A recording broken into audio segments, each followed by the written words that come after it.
ولادت یوحنا، مقدس لوکا کی انجیل، اس کا پہلا باب 57 تا 80 آیات تک۔ اب الزبات کے وضع حمل کا وقت آ پہنچا اور اس کے بیٹا ہوا، اور اس کے پڑوسیوں اور رشتہ داروں نے یہ سن کر کہ خداوند نے اس پر بڑی رحمت کی، اس کے ساتھ خوشی منائی، اور وہ 8ویں دن بچے کا ختنہ کرانے آئے، اور اس کے باپ کے نام پر اس کا نام زکریا رکھنے لگے۔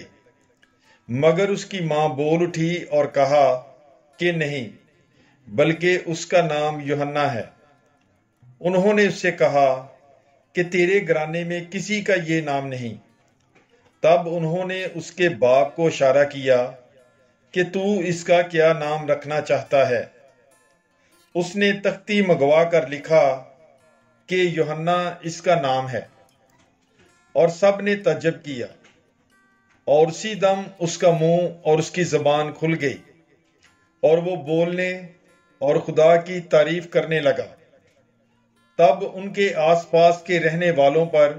ڈر چھا گیا، اور یہودیہ کے تمام کوہستان میں ان سب باتوں کا چرچا پھیل گیا، اور سب سننے والوں نے انہیں اپنے دل میں رکھ کر کہا کہ یہ بچہ کیسا ہونے والا ہے، کیونکہ یقیناً خداوند کا ہاتھ اس پر تھا۔ اور اس کا باپ زکریا روح القدس سے معمور ہوا اور نبوت کر کے کہنے لگا کہ مبارک ہو خداوند خدائے اسرائیل، کیونکہ اس نے توجہ کر کے اپنی امت کو مخلصی بخشی،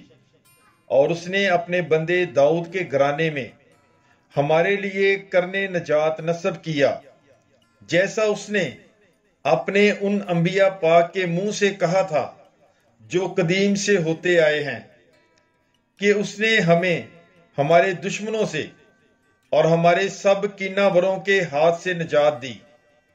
اور کہ اس نے ہمارے باپ دادا پر رحم کر کے اپنے پاک عہد کو یاد فرمایا،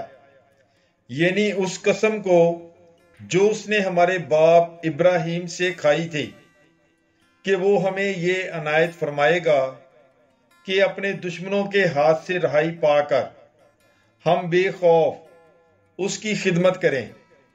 اس کے حضور اپنے کل ایام پاکیزگی اور صداقت کے ساتھ۔ اور تو اے بچے حق تعالیٰ کا نبی کہلائے گا،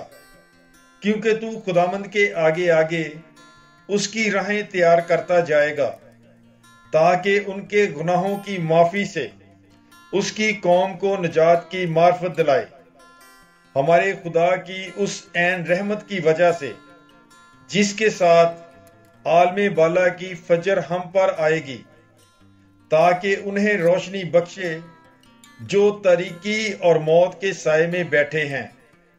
اور ہمارے قدموں کی سلامتی کی راہ میں ہدایت کرے۔ اور وہ بچہ بڑھتا اور روح میں قوت پاتا گیا، اور اسرائیل پر اپنے آپ کو ظاہر کرنے کے دن تک ویرانوں میں رہا۔ پاک کلام کے پڑھے اور سنے جانے پر خداوند کی برکت ہو، خدا کا شکر ہو۔ God bless you. Bible is life.